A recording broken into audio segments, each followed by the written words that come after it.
Identifier le bon environnement pour se sentir pleinement en harmonie avec ce qui nous entoure et aussi en harmonie avec soi. Quand il s'agit de trouver son alignement professionnel, on porte beaucoup notre attention sur les talents, sur les compétences, sur le système de valeurs, sur motivation intrinsèque.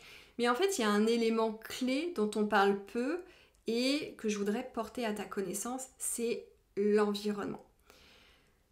Et donc, on va aujourd'hui parler de l'environnement et plus précisément de l'environnement de travail. Comment faire pour savoir ce qui nous correspond le mieux pour pouvoir révéler tout notre potentiel. Et c'est là qu'intervient le design humain qui est vraiment un outil extrêmement pertinent et très bluffant qui nous donne justement des informations sur l'environnement qui nous correspond. Et lorsqu'il s'agit d'accompagner mes clients et mes clientes sur ce sujet de l'alignement professionnel et qui rejoignent Révélation, ils ont accès justement à du contenu pour pouvoir commencer à appréhender leur design humain et ils ont un module complet sur l'environnement de travail et comment identifier à partir de leur bodygraph l'environnement de travail qui leur correspond à 100%. C'est vraiment pour moi un élément clé. Et qu'est-ce que j'entends par environnement de travail? Bien évidemment, ça intègre les personnes qu'on va côtoyer, les personnes qu'on va laisser rentrer dans notre espace, mais c'est aussi tout ce qui est physique, l'espace physique, l'agencement de la pièce ou de l'espace dans lequel on va passer le plus de temps. Qu'est-ce que ça apporte d'être dans le bon environnement? Eh bien, lorsque tu te sens en harmonie avec l'espace dans lequel tu es, c'est ce qui permet déjà d'amorcer le déconditionnement, c'est-à-dire de revenir à quelque chose qui est vrai et juste pour toi, c'est-à-dire revenir à ta vérité et donc sortir de tout ce qui est conditionnement, de tout ce qui ne t'appartient pas ou de tout ce dont tu n'as plus besoin aujourd'hui. Et ça va intégrer bien évidemment l'organisation elle-même dans laquelle tu évolues, c'est-à-dire son système de valeurs, sa raison d'être, son organisation, etc. Donc, aujourd'hui, je vais te partager des éléments clés pour que tu puisses expérimenter ce que je vais te partager et voir comment tu te sens dans ton corps et ce qui se matérialise pour toi une fois que tu auras expérimenté ça. Le design humain, c'est avant tout un outil d'expérimentation. C'est pas quelque chose à garder au niveau mental, c'est vraiment ok. J'ai intégré ça, j'ai compris ça, je vais le tester, je vais l'expérimenter. Et c'est comme ça que on avance en fait, parce que certaines informations sont pas forcément justes pour tout le monde et toi seul connais ta vérité. Donc je t'invite vraiment à prendre ce que je vais te partager aujourd'hui et à l'appliquer pour voir ce qui se passe pour toi. Au même titre que quand on aborde le design humain, on aborde souvent tout de suite le type, le profil, on va parler de la croix d'incarnation, on va parler des centres, mais on parle très peu de l'environnement, donc on va aller un petit peu plus dans les détails. Et si tu veux aller plus loin, si tu veux vraiment une lecture individuelle, personnalisée, j'ouvre exceptionnellement 6 places au mois de septembre 2025 pour qu'on puisse regarder ton design humain vraiment sous l'angle de la carrière, de la vie professionnelle. On va aborder tous les éléments phares qui vont te permettre de vraiment identifier ton génie unique et on pourra aller bien évidemment plus en profondeur sur cette partie environnement et principalement environnement de travail. Alors, comment dans le design humain on identifie l'environnement? Où est-ce qu'on regarde dans la charte, dans le bodygraph? Parce qu'effectivement, il y a beaucoup d'informations. Donc, quand tu as ton bodygraph, au niveau de la tête, tu vas voir 4 flèches. Elles entourent la tête, il y a 4 flèches, il y en a 2 en haut, il y en a 2 en bas. Elles peuvent être tournées vers la droite ou elles peuvent être tournées vers la gauche. Quand elles sont à droite et à gauche, il y a des spécificités à aller regarder. Et celle qui nous intéresse aujourd'hui, la variable de l'environnement, c'est celle qui est en bas à gauche. Et en fait, attaché à cette étoile, tu vas avoir un numéro qui est entre 1 et 6. Parce qu'il y a 6 types d'environnements différents. Donc, On va les regarder en détail, je vais te les présenter succinctement et après on ira plus en détail sur chaque environnement. Donc reste surtout avec moi jusqu'à la fin de la vidéo pour pouvoir avoir les informations sur l'environnement qui te correspond et surtout comprendre les caractéristiques essentielles de l'environnement, ce que ça implique, comprendre aussi comment tu peux éventuellement aménager ton espace, que tu travailles chez toi ou que tu travailles à l'extérieur, et surtout quels sont potentiellement les métiers afférents à ce genre d'environnement de travail. Donc on va rentrer tout de suite dans le détail. Donc, les 6 catégories, c'est lesquelles? Ou les 6 types d'environnement. Le premier, c'est le marché. Donc là, on va rechercher en fait... Alors, j'ouvre une parenthèse. C'est les environnements, c'est les marchés, les montagnes, les vallées, les grottes, les cuisines et les rivages. On peut les entendre dans leur sens littéral, comme dans leur sens approfondi, c'est-à-dire typiquement pour le marché, on peut très bien le prendre dans son sens littéral et se dire tiens, j'ai besoin peut-être d'aller régulièrement dans des marchés, dans des centres commerciaux pour venir booster ma créativité ou me sentir inspirée. Ou ça peut être d'aller dans des endroits où il y a de l'échange. Et l'échange, c'est aussi bien de l'échange d'idées que l'échange de produits, de services. Donc là, on ouvre les possibilités, on sort des marchés et ça peut être par exemple du networking. Et si on n'est pas très sociable ou si on n'a pas forcément envie d'aller régulièrement rencontrer des gens physiques ou parce que c'est compliqué pour X raisons, eh bien on peut le retrouver par le biais d'internet, c'est-à-dire par le biais des forums, par le biais des conférences en ligne, par le biais de mastermind aussi qu'on peut faire en ligne. Donc là on se retrouve avec des personnes, il y a un échange d'idées, il peut y avoir un échange aussi de services. Les montagnes, donc on peut l'entendre dans le sens littéral, donc c'est-à-dire que la montagne, on peut décider d'aller vivre et d'aller travailler à la montagne, mais ce qu'on veut, c'est chercher à être élevé. On veut chercher l'élévation pour prendre du recul, pour pouvoir avoir une vue dégagée en fait, et pouvoir avoir de la clarté sur certaines actions, sur des décisions que l'on doit prendre. Les vallées, la vallée, c'est vraiment se retrouver en fait au milieu d'un espace où il va y avoir un flux d'énergie et un flux de sons. Ce qui est vraiment important dans les vallées, c'est rechercher les sons, le bruit. Et peu importe ce que c'est en fait, ça peut être de la musique, ça peut être le vent, etc. Mais on y reviendra plus en détail. On a les grottes, où là, la grotte, tout de suite, on imagine quelque chose de noir, de confiné, de petit, ou pas forcément de petit, mais on a plutôt cette image-là de vraiment quelque chose de fermé. Et là, on va rechercher des espaces qui sont plutôt confinés, clos, parce qu'on a besoin de rechercher la sécurité et le contrôle. La cuisine, qu'est-ce qu'on fait dans une cuisine? Eh bien, on mélange des ingrédients et on peut aussi expérimenter, tester, faire preuve de créativité. Donc, c'est ça qu'on va rechercher. Donc, si aujourd'hui tu adores la cuisine et que la cuisine peut être une piste d'orientation professionnelle pour toi, ça peut être peut-être de passer plus de temps en cuisine. Mais ce qu'on recherche en fait, principalement, ce sont des espaces où on va venir expérimenter, où on va venir mélanger, où on va venir transformer. Et donc là, ça peut être des idées, ça peut être des ingrédients, ça peut être des matériaux, ça peut être des textures. Donc on est vraiment dans cette ambiance-là.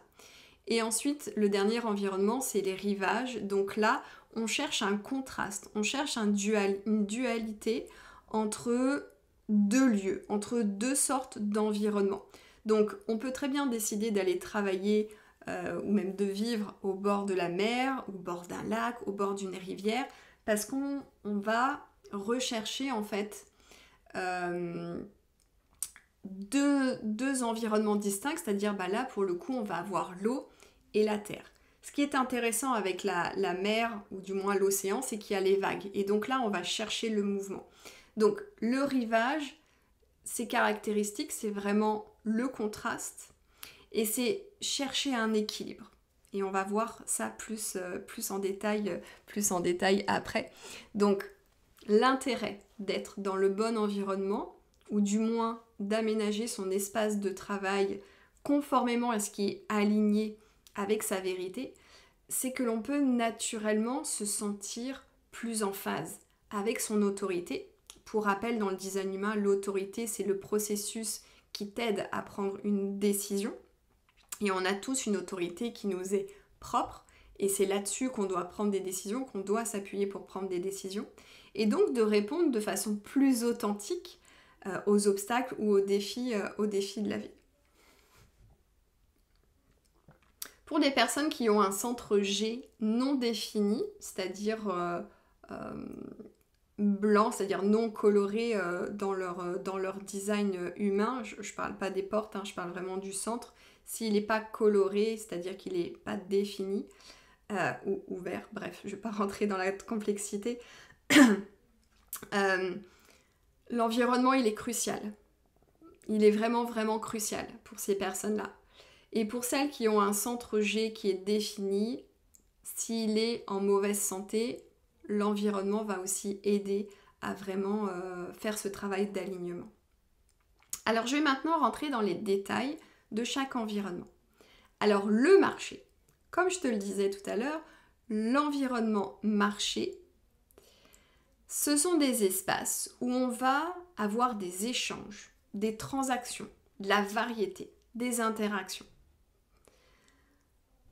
Donc des interactions notamment avec les autres, on va communiquer avec les autres, on va échanger des idées, on va échanger des produits, on va échanger des services. C'est pour ça qu'on peut très bien aller physiquement régulièrement dans des marchés ou dans des centres commerciaux.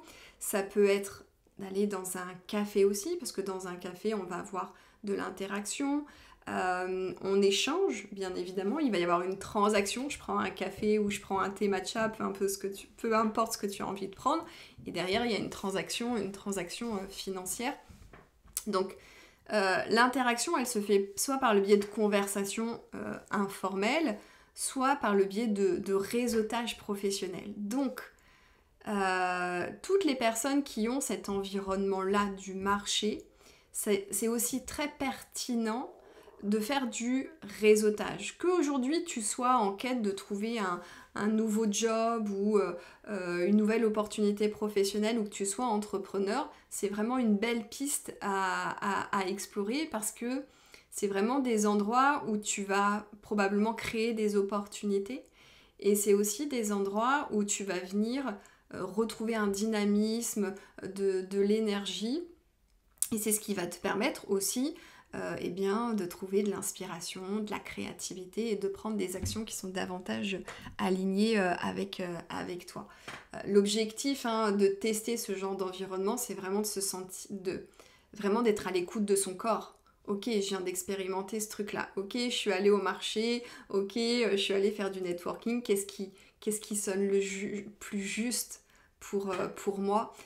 Donc là, on est sur du physique, mais ça fonctionne aussi en ligne, c'est-à-dire que tu peux rejoindre des forums, tu peux faire du networking aussi en ligne, tu peux créer une communauté en ligne et interagir avec elle. Voilà, on recherche vraiment ce genre d'espace. Donc si aujourd'hui tu travailles en entreprise, souvent en entreprise, on est dans ce genre de flux d'environnement, donc c'est plutôt intéressant. Et quand on travaille à domicile, si tu fais du télétravail ou si tu es entrepreneur et que du coup tu travailles chez toi, eh bien ça va être important d'aller rechercher en fait ce genre d'espace où il y a de l'interaction, où il y a aussi de la variété, c'est-à-dire que dans ta décoration même, que ce soit dans l'organisation où tu travailles, dans ton espace de travail ou chez toi, c'est aussi de venir chercher la variété dans les matériaux, dans la décoration, et aussi faire en sorte que tout soit accessible. L'environnement du marché est mon environnement, donc c'est vrai que pour le coup, moi je suis beaucoup en ligne mais je suis aussi présente en physique pour faire du networking. Mais ce qui est aussi très important dans la variété, c'est aussi d'avoir des choses qui sont accessibles, à portée de main. Et c'est vrai que pour moi, mon bureau, et même quand je regarde quand j'étais salariée, j'avais toujours mes dossiers qui étaient à portée de main. Souvent on me disait Vanessa, c'est un peu le bazar sur ton bureau. Et en fait pour moi c'était un bazar organisé parce que je savais pertinemment que dans cette pile de dossiers, il y avait tel ou tel dossier que j'étais en train de traiter ou que je devais vraiment avoir sous la main. Donc, voilà, sur le marché, un petit bonus sur ce sujet. Passons maintenant à l'environnement de la montagne. Donc la montagne, bien évidemment, on imagine les grands espaces, on imagine la hauteur, c'est exactement ce qu'on recherche. C'est prendre de la hauteur pour réfléchir, pour avoir de la clarté, pour avoir plus d'inspiration. Donc ça veut dire que tu vas rechercher des endroits où tu vas être en hauteur, tout simplement. Donc si aujourd'hui tu vis à la montagne et que tu as l'environnement montagne, formidable. Donc cherche à te mettre dans des endroits où tu vas avoir en fait une vue dégagée. Et ce qui est important aussi dans cet environnement-là, c'est le calme. On cherche le calme parce que on a besoin de prendre du recul, de prendre de la hauteur. Donc on cherche l'espace, donc on cherche la vue dégagée. Et on cherche le calme. Donc si aujourd'hui tu travailles dans un endroit où il y a régulièrement du bruit, parce qu'il y a du passage, parce que je sais pas, les téléphones sonnent régulièrement ou autre, il va vraiment être important pour toi de passer aussi du temps où tu vas être en fait dans ces espaces où il y a cette vue dégagée et surtout du calme. C'est prendre de la distance, c'est prendre du recul pour réfléchir et prendre des décisions alignées. Donc il y a vraiment cette notion de grands espaces, de calme. Je suis au calme, je suis seule au monde et je peux prendre du recul, me poser les bonnes questions. Voilà ce qu'on recherche en fait dans l'environnement de la montagne. Donc les carrières ou les métiers qui vont correspondre davantage à ce genre d'environnement, où ça va être plus simple pour toi d'être dans le bon environnement, c'est tout ce qui est carrière ou les rôles en fait où tu es dans la supervision, où tu guides les autres comme un mentor ou comme quelqu'un qui est dans la stratégie parce que justement prendre du recul, réfléchir, ouvrir à de nouvelles perspectives, regarder au loin, avoir une vision. Ça correspond à ce genre de métier. Ensuite, on va avoir l'environnement de la vallée. Donc, comme je te le disais tout à l'heure, la vallée, on va rechercher des endroits où il y a un flux d'énergie, mais ce qui est vraiment important dans cet environnement-là, c'est le bruit. Donc contrairement à la montagne où on veut être au calme, ceux qui ont l'environnement vallée vont rechercher le son. Et le son, ça peut être le vent, ça peut être la musique, ça peut être des voix, mais pas forcément des voix qui sont près de soi, ça peut être des voix éloignées. Donc dans les vallées, on va notamment rechercher peut-être des espaces où on est dans un quartier animé. Donc c'est-à-dire que ton bureau peut être dans un endroit où il y a du passage dans la rue, où il peut y avoir des cafés, où tu peux entendre au loin certaines conversations. Ça peut être aussi d'aller dans un parc public, parce que tu vas entendre les oiseaux, enfin principalement les pigeons, ça dépend où tu habites. Tu vas entendre les enfants qui jouent, qui crient ou peut-être qui pleurent. Tu vas entendre des parents discuter. Il peut y avoir le son de quelqu'un qui joue de la guitare au loin. Donc c'est tous ces éléments-là qu'on va venir rechercher. Et souvent l'image que je partage pour vraiment illustrer l'environnement de la vallée, c'est vraiment s'imaginer au milieu d'une pièce, assis par terre, et où on a des personnes qui gravitent autour de nous, des personnes qui communiquent, qui échangent, peut-être des personnes qui chantent. On peut imaginer comme voilà, les soirées étudiantes où tu vas avoir de la musique, où tu vas avoir quelqu'un qui joue de la guitare, et puis tu vas avoir un petit groupe de personnes qui discutent, et puis derrière toi il y a un autre petit groupe de personnes, il y a des gens qui sont assis sur le canapé qui discutent entre eux. C'est voilà, on va rechercher à être au milieu de ce genre de flux d'énergie, et ce qui est vraiment important, c'est le côté acoustique. Donc, l'environnement le plus pertinent pour toi, si tu as l'environnement vallée, ça va être de rechercher tous ces espaces où on recherche la connexion finalement avec les autres, qu'il s'agisse en fait d'échanges occasionnels, ponctuels, ou vraiment de relations profondes, donc que ce soit des gens qui se connaissent pas ou des gens qui se connaissent. Donc il y a cette histoire de rassemblement, d'interaction, de communication. Tu peux aussi rechercher donc des espaces ouverts, mais des espaces fermés. Donc il y a aussi cette possibilité-là. Si aujourd'hui tu travailles à la campagne et que tu es plutôt dans un endroit où c'est calme, où il n'y a pas beaucoup de mouvement, où il n'y a pas beaucoup de dynamisme, ça va être important de sortir de chez toi si tu travailles à domicile ou si tu fais beaucoup de télétravail. Donc les personnes alignées sur l'environnement des vallées, eh bien, elles excellent dans des rôles ou des activités qui impliquent de la communication, de l'interaction. Ça peut être les métiers autour de l'enseignement, autour des conférences, ça peut être les médiateurs, ça peut être des designers, ça peut être des emplois où il y a une connexion avec les autres, donc tous les métiers qui sont en lien avec le service. Ça peut être des conseillers, des thérapeutes. Donc là, c'est vrai que l'environnement vallée, il est quand même très vaste. Mais l'élément clé que tu dois rechercher, c'est vraiment ce truc de l'acoustique. Alors, je t'ai partagé là les 3 premiers environnements. Dis-moi comment ça résonne pour toi. Est-ce qu'il y a des choses qui te parlent? Est-ce que tu es parmi ces 3 premiers environnements? Si tu as des questions à poser, surtout n'hésite pas à les mettre sous la vidéo, et je serais ravie de pouvoir t'apporter quelques éclaircissements sur ça. Et donc maintenant, on va enchaîner avec l'environnement de la grotte.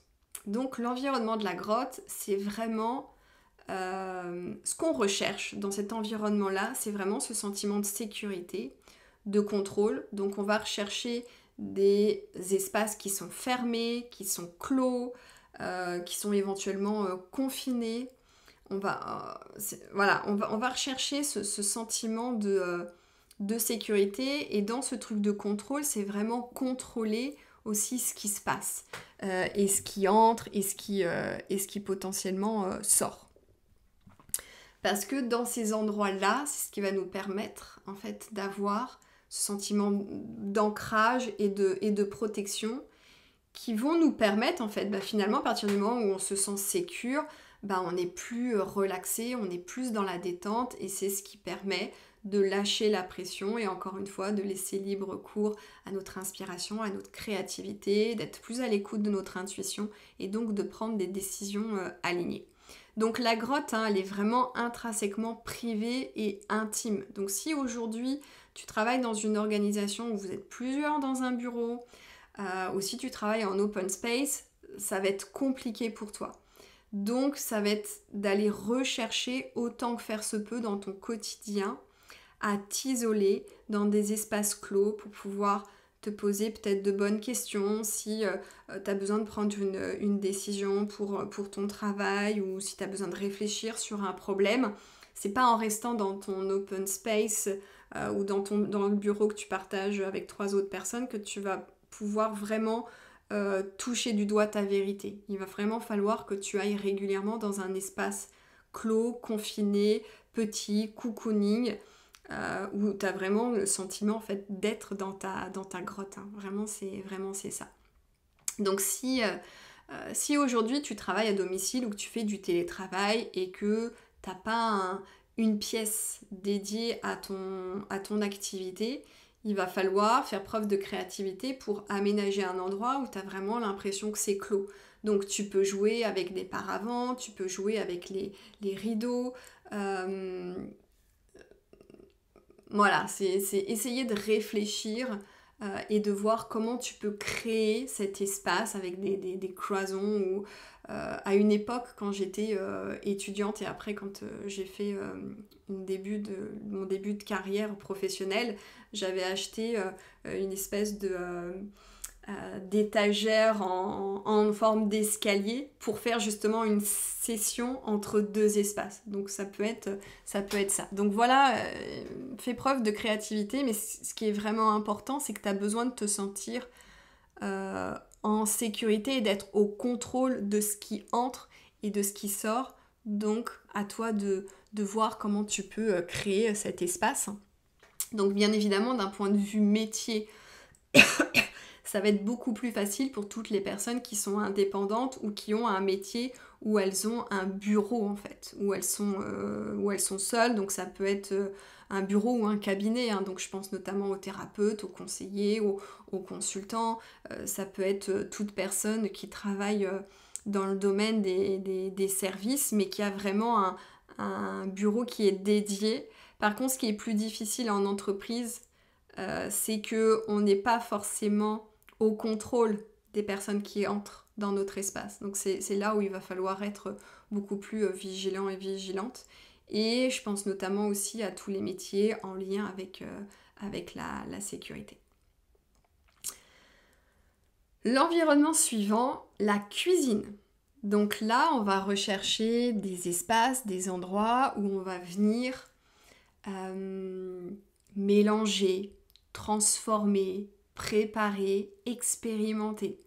Donc les personnes qui sont alignées dans cet environnement-là, eh bien, elles prospèrent dans des espaces où il y a des éléments, il y a des énergies qui sont combinées, qui sont transformées en quelque chose de nouveau. C'est un peu comme en cuisine dans son sens littéral, c'est on va venir mélanger des ingrédients et les transformer pour obtenir en fait un plat ou un dessert ou un gâteau.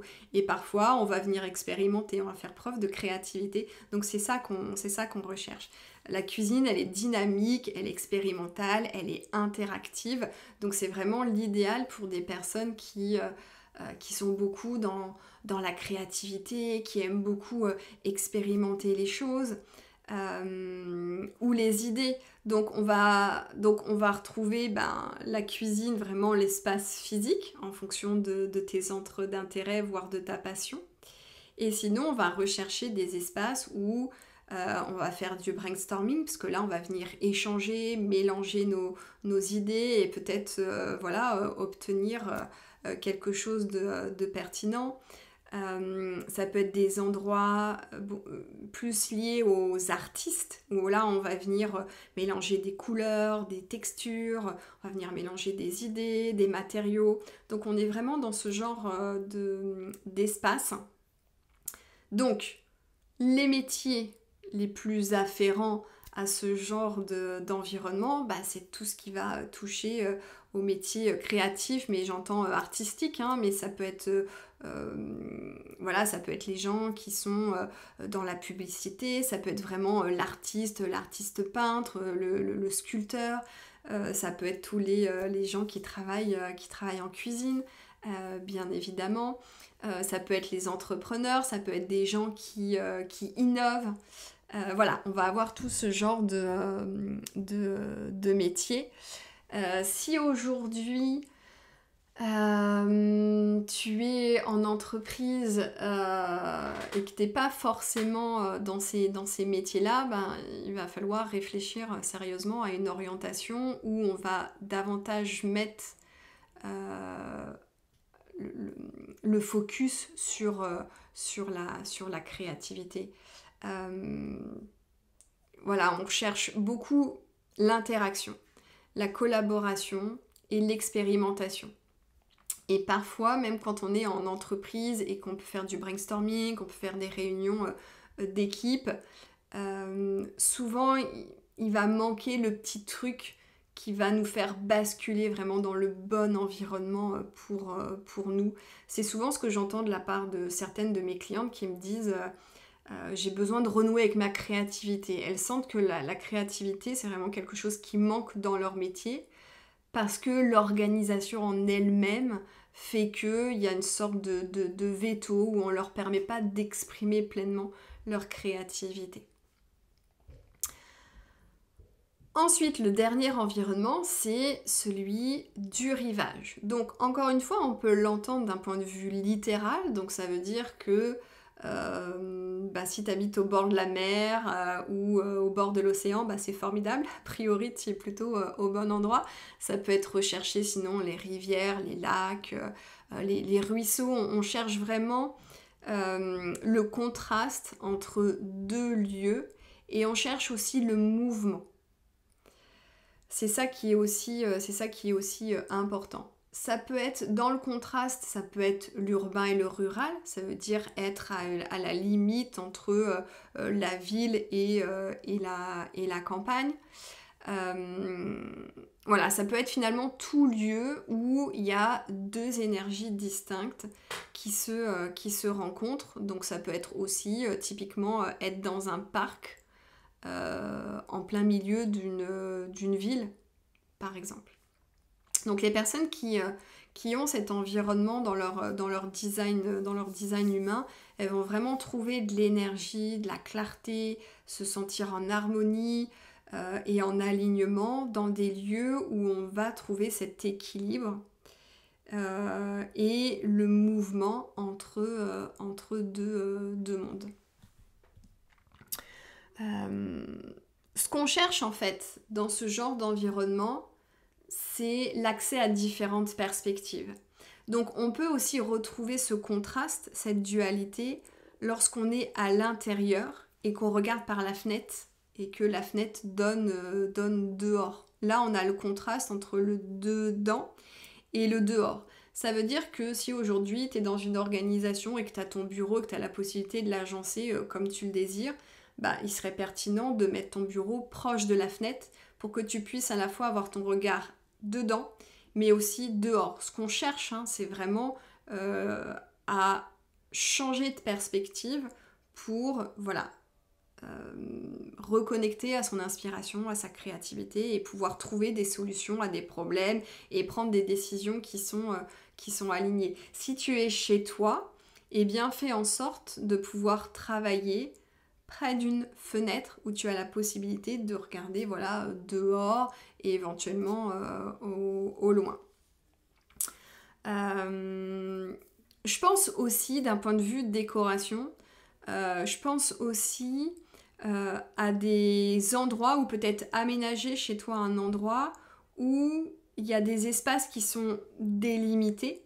Et ça peut se faire au sol. Je ne sais pas si tu regardes les émissions de décoration, mais on peut avoir des sols différents qui vont délimiter, par exemple, la partie cuisine et la partie salle à manger si c'est une pièce unique. Donc il faut rechercher vraiment ce genre de contexte où il va y avoir ce contraste ou un mélange de matériaux au sol ou quelque chose qui vraiment délimite deux espaces distincts.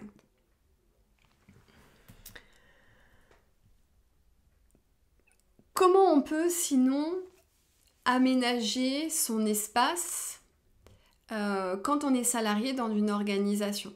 Ça va se jouer avec la décoration, c'est-à-dire que on peut installer, si on a la possibilité, une fontaine où en fait, je vois il y a ce genre de panneaux en verre où en fait il y a l'eau qui coule, qui s'écoule. On voit l'eau circuler et on peut installer cet objet-là entouré par exemple de poterie. Donc là on va trouver le contraste et quand on va avoir l'œil qui est tourné vers ce contraste-là, c'est ce qui va nous permettre en fait de se sentir en harmonie avec cet espace-là et de pouvoir connecter à notre vérité. Si tu peux mettre ton bureau encore une fois près de la fenêtre, c'est le top.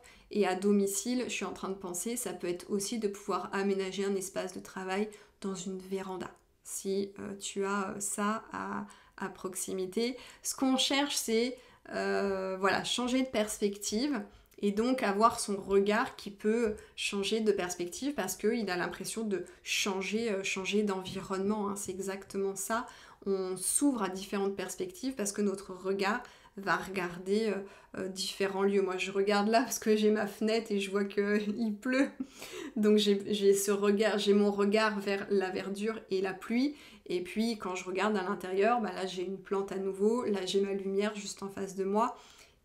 Bon, c'est pas mon environnement, mais pour quelqu'un qui a cet environnement-là dans son HD, c'est ce qui lui permet en fait de changer de perspective. Et l'objectif, encore une fois, c'est vraiment de révéler notre potentiel. Donc les métiers qui seraient afférents à ce genre d'environnement, et ben on va retrouver tous les métiers créatifs, hein, encore une fois, on va retrouver les entrepreneurs et on va retrouver aussi les médiateurs et les négociateurs qui ont un rôle qui nécessite en fait de trouver un équilibre entre différents contrastes. Et les contrastes, c'est différentes parties en fait, hein, qui ont un problème et qui n'arrivent pas à trouver un compromis. Donc les négociateurs et les médiateurs sont dans ce rôle-là de pouvoir venir trouver un équilibre, trouver un terrain d'entente, voilà. Et on va avoir aussi tous les métiers liés au voyage, au tourisme, parce que bah, on est dans le mouvement et donc on change de perspective, on a différents